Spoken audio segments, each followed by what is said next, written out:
Pessoal, vamos falar sobre a situação na Ucrânia, o que mudou na linha de frente nas últimas horas, o que não foi muito. Vamos falar sobre a Daria Dugina, o que se avançou nas investigações do atentado.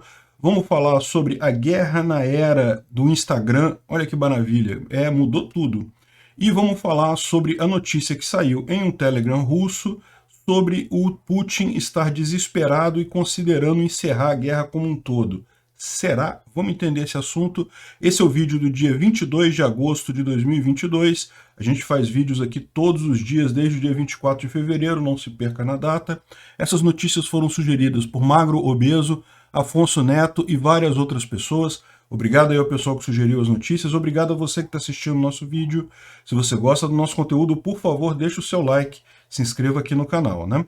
E lembre-se, a gente deixa o nome de todas as pessoas que sugeriram os vídeos no primeiro comentário e na descrição do vídeo, assim como os links dessas abas do Telegram que eu vou apresentar para vocês, caso vocês queiram pegar mais alguma informação, né? Bom, pois bem, em termos de linha de frente, não houve nenhuma grande mudança, houve um bombardeio muito forte em Kharkiv ontem e também em Mykolaiv. Duas cidades que são controladas pelos ucranianos foram bombardeadas ontem, muitos civis atingidos e coisa e tal. A gente não vai entrar em detalhes nisso daí, mas houve esse bombardeio. Em termos de linha de batalha, não houve grandes mudanças. Vocês podem ver aqui que os russos avançaram uma parte próximo a Izium. Lembra essa época aqui que houve uma época que isso aqui tudo estava controlado pelos russos, inclusive onde estão essas bolinhas vermelhinhas aqui. Os ucranianos retomaram, levaram bem para trás e agora parece que os russos conseguiram avançar novamente um pedaço aqui, né? Essa área aqui não é uma área de importância estratégica, mas de qualquer forma isso impede que os ucranianos cheguem a Izium, que seria, aí sim, chegar próximo a Izium seria uma coisa que poderia ser uma vantagem estratégica para os ucranianos. Também aqui na região do eixo Bakhmut-Siversky, que é o principal da guerra, não se avançou nada nesses últimos dias. Também aqui em Avdiivka também não houve nenhum avanço. Pisk continua sendo controlada parcialmente pelos russos e parcialmente pelos ucranianos. Enfim, não houve nenhum outro grande avanço aqui. Existe um ponto que eu acho importante a gente mostrar aqui nessa região, que a gente falou ontem, e que parece que hoje eles corrigiram este problema, né? A gente falou ontem que os russos tinham chegado no vilarejo de Blahodatne, que é esse vilarejo pequenininho aqui, né? E parecia estranho, porque essa linha de frente antes estava bem aqui para trás, e como eles chegaram aqui, né, eles avançaram muito, mas na verdade isso aqui era um problema que tinha com esse mapa. Realmente, essa região estava mostrada como já reocupada pelos ucranianos, mas de fato não era esse o caso, ainda era área em disputa, né? Então, como isso ficou sem movimentação por muito tempo, essa falha nesse mapa ficou aqui por muito tempo. Se você olhar o outro mapa aqui, que é o do Deep State Map, né? Repara que ele já mostra toda essa área aqui já há bastante tempo já como área em disputa, né? Não é nem russa nem ucraniana de fato, mas é uma área em disputa que está aqui entre o rio Ingulets e essa região aqui verde que já foi realmente retomada pelos ucranianos, né? Enfim, mas o importante disso é mostrar que não houve um grande avanço russo nessa região. Foi um avanço bastante pequeno, na verdade. Bom, como esperado, houve mais uma série de bombardeios ucranianos aqui em várias regiões, mas antes de a gente falar disso, vamos falar do caso da Daria Dugina, a filha do Alexander Dugin, que morreu num atentado no carro dela ontem, né? Foi uma notícia muito falada e coisa tal, muito comentada. E a grande novidade que a gente tem é que uma organização chamada Exército Nacional Republicano assumiu a autoria do atentado. Segundo eles mandaram uma mensagem. Eu vou depois explicar de onde é que veio essa mensagem, mas eles basicamente falam aqui que são ativistas russos que são contra a guerra e que querem derrubar Putin, que consideram Putin um usurpador do poder e coisa e tal. Enfim, quem é que trouxe essa informação foi um antigo parlamentar, o Ilya Ponomarev, que já foi um parlamentar da Duma na Federação Russa e que foi perseguido por ser oposição ao Putin, então ele saiu da Rússia, ele não está mais na Rússia, e daí ele falou que ele conhece essa organização, que ela existe mesmo, que ela é uma organização partizã russa e que pretende mesmo derrubar Putin. Eu tomo isso com muito cuidado, eu acho muito pouco provável esse tipo de coisa, mas enfim, né? O que ele está dizendo aqui, ele está chamando os russos a adotarem a bandeira da paz da Rússia. Lembra aquela bandeira que você tira a parte vermelha de baixo? Fica branco, azul, branco a bandeira russa. Então, ele está chamando o pessoal a adotar essa bandeira, a lutar contra o Putin. Enfim, é bastante contundente o que ele fala aqui nessa declaração dele, e foi ele que divulgou esse manifesto em que essa organização... Ele diz que não é dele a organização, ele apenas conhece os membros da organização, que por óbvio ele não pode dizer quem são, porque eles estão na Rússia ainda.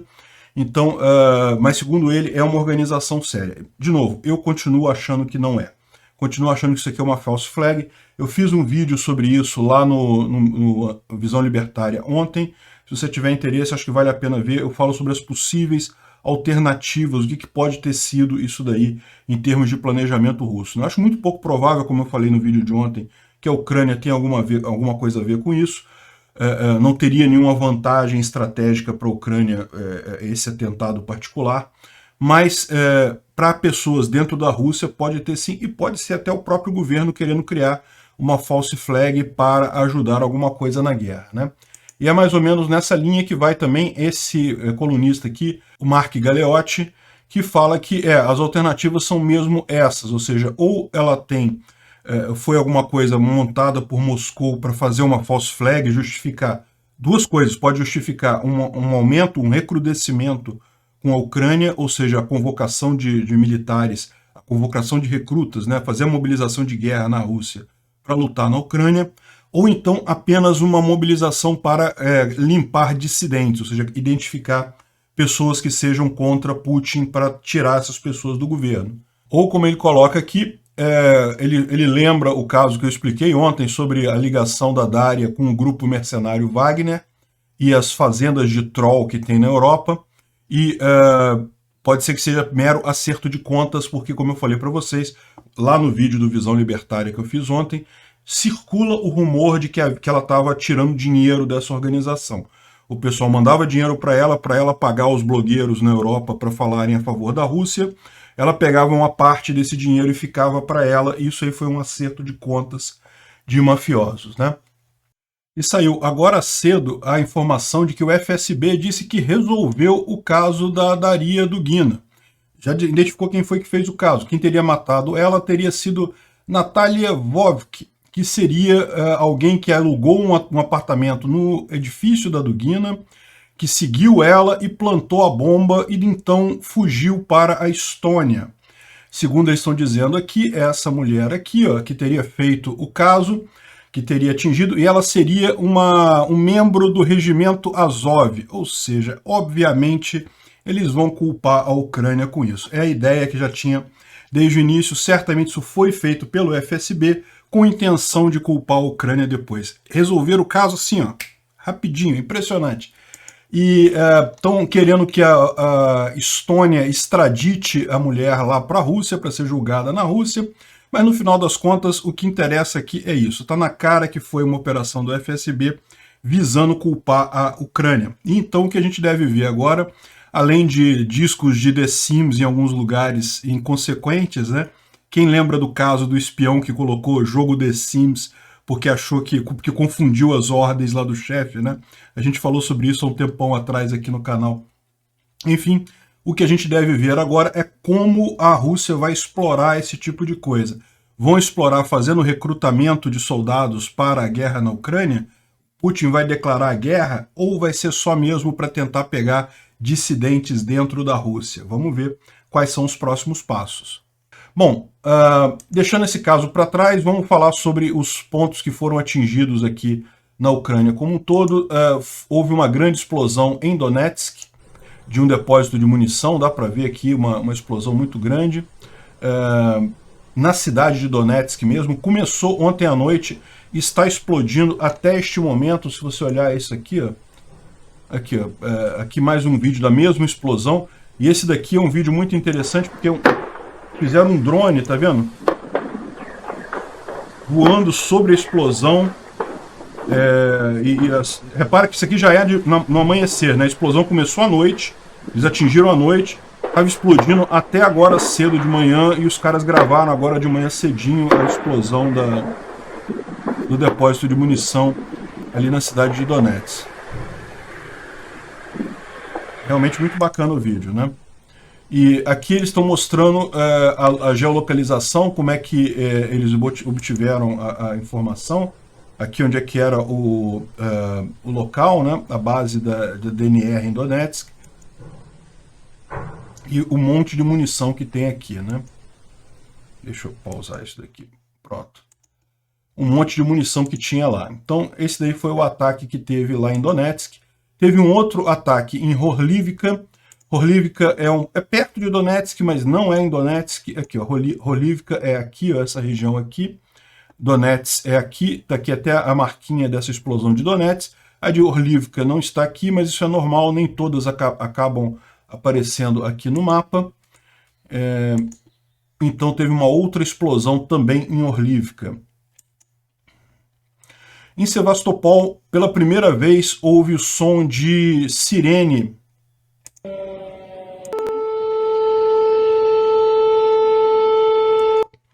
Sirene antiaérea indicando um possível ataque aéreo, né? É lógico, até onde a gente sabe, não houve ataque ontem, não houve nenhum dano real ontem, mas de qualquer forma, só o fato de ter soado a sirene de alerta aéreo já ajuda a mostrar para os cidadãos ali da Crimeia que a Crimeia é da Ucrânia e que é uma zona de guerra e que o pessoal pode parar de achar que está tudo tranquilo ali na Crimeia, né? Houve também as defesas aéreas em Sevastopol. Não dá para saber se foi um ataque grande da Ucrânia ou se foi um mero drone que ativou esse tipo de coisa. E dá para ver aqui ó, a defesa aérea funcionando, atingindo alguma coisa. De novo, não dá para saber se é um drone, se é um míssil, um foguete, enfim, acertou alguma coisa aqui.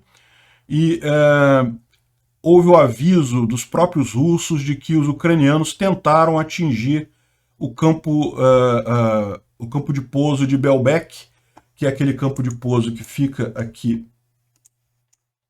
próximo a Sevastopol. Sevastopol é essa cidade grande que tem aqui, que tem uma grande base da Marinha aqui nessa região, e Belbek é esse campo aéreo aqui que é muito próximo. Então, em princípio, seria isso. Os ucranianos tentaram atingir com alguma coisa, um drone, um míssil ou um foguete, o campo de Belbek, mas, segundo os russos, eles conseguiram destruir esse ataque e não houve nenhum dano ao campo aéreo de Belbek. Vamos aguardar, porque, como eu disse no último vídeo, a minha suspeita é que os ucranianos estão, neste momento, muito mais testando os sistemas antiaéreos dos russos do que propriamente fazendo um ataque. Eles estão querendo identificar onde é que estão esses sistemas antiaéreos, o que são, até onde eles conseguem identificar as coisas, né? Lembra, ontem a gente falou sobre esse ataque aqui, que foi, isso aqui é Sevastopol mesmo, onde é a base da Marinha de Sevastopol, lá, russa, na região, né? E aí você vê que o drone, de fato, atingiu o teto do prédio principal lá da Marinha. E teve várias imagens, isso aqui a gente falou anteontem, na verdade, que foi esse caso que aconteceu isso. A gente mostrou o dronezinho que é um dronezinho não militar, é um drone que você compra no AliExpress, no Shopee, você compra esse tipo de drone, é muito baratinho, quer dizer, baratinho para drone, né? Muito mais barato que drones militares. E a gente falou sobre isso ontem, e agora a gente tem a informação, a gente tem um vídeo aqui, ó, que mostra exatamente o momento do impacto, tá vendo aqui isso? Dá para ver o dronezinho, dá para ouvir a hélicezinha dele, ele chegando lá na coisa, tá aqui ele pequenininho aqui. Os soldados atirando, tentando derrubar ele com tiro, e aí a explosão, ele atingiu lá o prédio da Marinha Russa. Então você vê que ao contrário do que os russos disseram que ele tinha apenas caído no teto da Marinha, ou seja, que o pessoal conseguiu abater o drone, mas não, o drone de fato, ele se dirigiu para o prédio da Marinha e atingiu lá com força, né? Isso aqui é uma coisa muito engraçada, né? A guerra na era do Instagram, né? Isso aqui é um turista russo que tirou uma foto ali na região de Evaptória. Evaptória é uma região próxima àquele campo de saque, né, que foi atingido pelos ucranianos na semana passada, e em Evaptória é onde se sabia que havia uma defesa antiaérea russa, mas não se sabia exatamente aonde estava essa defesa antiaérea russa.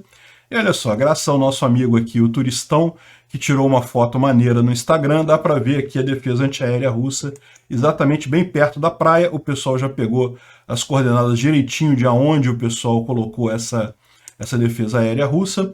E vocês lembram que ontem teve também ataques nessa região de Evaptória. A gente falou sobre isso ontem, na verdade os ataques foram anteontem nessa região. Não dá para saber se eles conseguiram atingir essas defesas antiaéreas aqui, mas que certamente a Ucrânia ficou sabendo da existência delas, ficou sabendo, né? Muito bacana o pessoal fazendo turismo aí perto da defesa antiaérea russa, né? Bom, Chernobyl teve mais um ataque ontem. Lembra, ontem a gente falou de um ataque anteontem, um ataque grande em Chernobyl. Chernobyl é próximo a Kherson.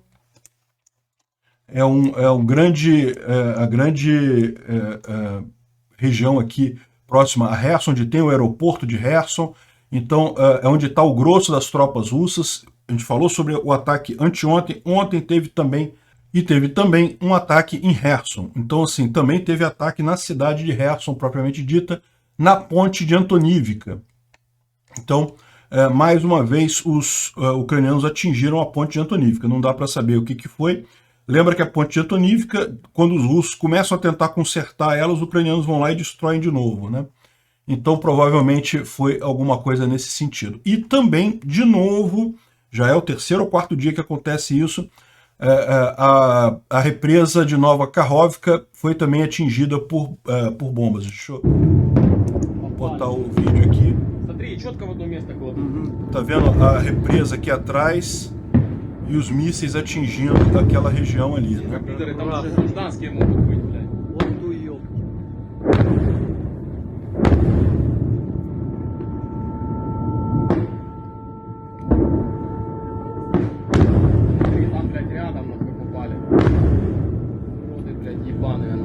Вон, тоже вспышка, смотри. Бля, ну клали кучно. Кучно, сука. Уроды, бля. Agora estão mostrando aqui. Уроды, бля. И смотри, по шлюзу, по-моему, тоже попали. Кучно. Кучно, сука. Assim, aqui dá para ver que alguns mísseis foram interceptados pela defesa antiaérea, tá vendo aqui? Tem umas bolinhas aqui, mas de qualquer forma a ponte foi atingida da mesma forma. E o que foi atingido da ponte, pelo visto aqui, pela imagem, foi exatamente aquele trechozinho em que a ponte se desloca da represa, ou seja, que você impede a passagem de carros sem prejudicar a represa em si, né? Esse aqui é uma imagem de um ataque que a gente já falou lá atrás, isso aconteceu no dia 17 de agosto, um ataque em Ambrozievka, que é uma cidadezinha aqui em Donetsk, aqui ó, Ambrozievka. Eu espero que eu não tenha errado muito o nome da cidade, mas nessa região aqui, perto da borda com a Rússia, foi um grande ataque que teve lá no dia 17 e o que eles estão mostrando aqui é justamente o que foi atacado, né? Aqui é a imagem do ataque, essa imagem a gente chegou a mostrar na época, né, no dia 17 de agosto, agora aqui é a imagem que a gente tem agora do que foi atingido. Repara que eles estavam usando realmente a estação de trem aqui, os trens na região estavam sendo usados como um hub militar, né, para carregar os caminhões aqui na região. Espera-se que tenha destruído essa coisa toda aqui com aquele ataque, né? E, finalmente, uma outra ação impressionante foi em Melitopol, em que um partizão cortou a garganta de um soldado russo. Parece que ele sobreviveu, mas está em cuidados aí, está no hospital. Que é o momento do resgate que eles fizeram do soldado russo. Mais um caso desse de ataque de partizão dentro da Ucrânia, né? Realmente é muito forte nessa região de Melitopol, principalmente isso daí. Bom, o Instituto para Estudo da Guerra ele faz uma observação sobre a perda de momento dos russos na região de Bakhmut, né?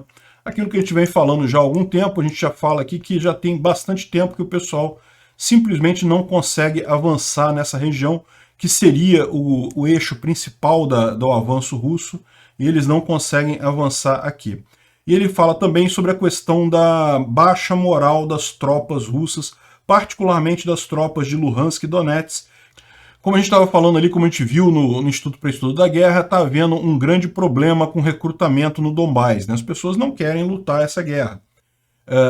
Aqui está dizendo que as forças russas se inscreveram, né, ou recrutaram de forma forçosa 430 trabalhadores em Minas, na região lá de Luhansk.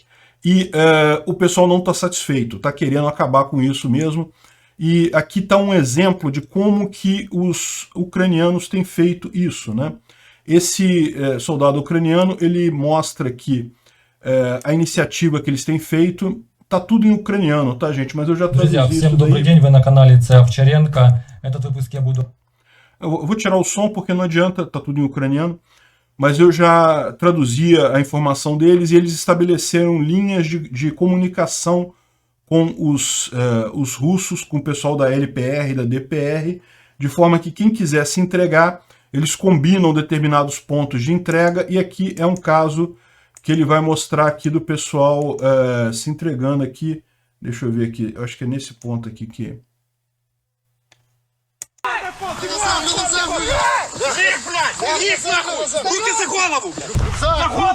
Esses aqui são dois soldados das repúblicas separatistas que não querem lutar e se entregaram, né? E daí eles, é lógico, eles têm que tomar todo cuidado, porque pode ser uma armadilha, né? Eles podem estar fingindo se entregar e na verdade vai chegar ali e vai atingir eles, mas nesse caso funcionou, os soldados já estão em prisão de guerra, vão ficar simplesmente num lugar lá parados até o final da guerra, não vão entrar para lado nenhum nessa guerra.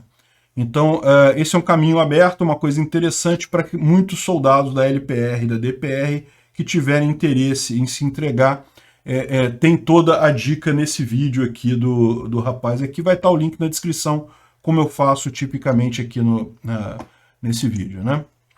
Bom, e saiu uma notícia aqui no Daily Mail, no jornal inglês, e é importante notar que eles citam o Telegram General SVR. Esse canal do Telegram é um canal que já vem falando há algum tempo sobre problemas de saúde do Putin, e a verdade é que se fala há algum tempo de problemas de saúde do Putin, mas a gente não tem nada de concreto disso. Agora, se vocês repararem, de fato, o Putin está bastante sumido nas últimas semanas aí, né? Já faz bastante tempo que ele não faz nenhuma aparição pública. Teve esse grande encontro de exposição de exército lá na Rússia e coisa e tal. Ele fez uma breve fala no evento, mas não ficou muito tempo, não apareceu muito nessa região, então ele está meio sumido realmente. E o que está dizendo esse canal, né, que é um canal pró-Putin, mas está dizendo que ele tem informações internas do Kremlin que o Putin está querendo acabar com a guerra, querendo entregar os territórios, sair da Ucrânia e acabar com essa coisa toda. Não fica claro pela mensagem se ele fala em voltar aos limites pré-24 de fevereiro de 2022, ou seja, manter a Crimeia e parte do Donbás com os russos, ou se ele está falando em liberar totalmente a Ucrânia, né? Mas, segundo esse canal, na verdade, ele está dividido entre duas opções, ou isso, ou usar armas nucleares, né? Ou seja, ou usar arma nuclear, ou aceitar a derrota e retornar às áreas ucranianas que foram invadidas. O que vai acontecer a gente não sabe. Eu não acredito que ele vai usar armas nucleares, como eu falei para vocês, isso aí não ajuda o Putin em absolutamente nada. Agora, se ele estando doente, ele estando terminal, né, vai saber o que vai passar na cabeça desse sujeito. E, de fato, tem umas coisas muito estranhas. Ontem estava circulando a hashtag #PedoPutin, né? E o pessoal comentando aqui que, na verdade, a Rússia não é um país puritano, né? Por exemplo, o Putin ele tem várias namoradas e amantes que são publicamente conhecidas, apesar de ter uma esposa também que nunca aparece, e ninguém se importa com isso, né? Mais ou menos como aqui no Brasil, ninguém acha um escândalo. É o contrário dos Estados Unidos. Nos Estados Unidos, um político ter uma amante é uma coisa, um escândalo, né? Aqui no Brasil, nem tanto. Lá na Rússia também não é. Mas existem algumas fotos do Putin, né, alguns casos aí dele com crianças e coisa e tal, que o pessoal levanta de tempos em tempos, que realmente parece que o Putin tem, digamos, um gosto pelos jovens, né, vamos dizer assim. E tem tudo isso num livro aqui desse Alexander Livitchenko, que acusa ele diretamente dessa palavra que a gente não pode falar para não perder a monetização do vídeo, e que seria exatamente isso. Isso aqui seria uma gravação que escapou desse caso aqui. Президент России Владимир Путин в окружении своих советников, президент России подошел к мальчику лет 6, задал ему несколько вопросов, после чего на глазах у изумленных родителей, телохранителей, министров, журналистов и самого ребенка задрал ему футболочку и поцеловал. Muito estranho esse beijinho, né? Mas enfim, é aquele negócio, né? Não é novidade para ninguém que o cara é maluco. Para ser também essa coisa, não faz muita diferença, né? Não é um passo tão grande assim. Agora, se você pensar que uma das possibilidades que ele está estudando é justamente abandonar a Ucrânia, tem um relato de um soldado russo falando para a namorada dele que parece que todo mundo está desistindo, a gente em breve vai estar em casa de novo. Não dá para saber se isso daqui é uma coisa só daquele soldado específico que ele falou, da unidade dele, ou se ele estava falando de forma geral dos russos, mas de qualquer forma eu acho que é isso que todo russo deveria fazer, desistir e voltar para casa. Uma coisa importante de muita gente lembrar é que a gente vê muita destruição no sul da Ucrânia, ainda vai ser destruída muita coisa lá até essa guerra acabar, infelizmente guerra é guerra, não tem jeito. Mas a reconstrução é rápida, é muito mais rápida do que muita gente pensa. Então, ainda mais com a Ucrânia, que vai ter o apoio do Ocidente para se reconstruir, vai ser muito rápido reconstruir a Ucrânia.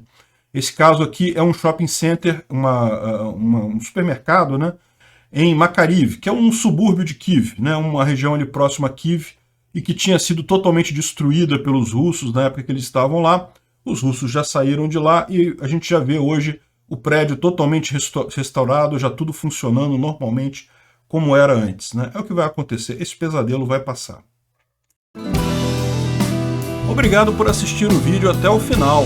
Além de curtir, compartilhar e se inscrever no canal, considere se tornar patrocinador com valores a partir de R$ 1,99. Clique no botão Seja Membro abaixo para saber as condições e vantagens de patrocinar o canal. Mais informações sobre o nosso projeto, visite nossos sites indicados na tela.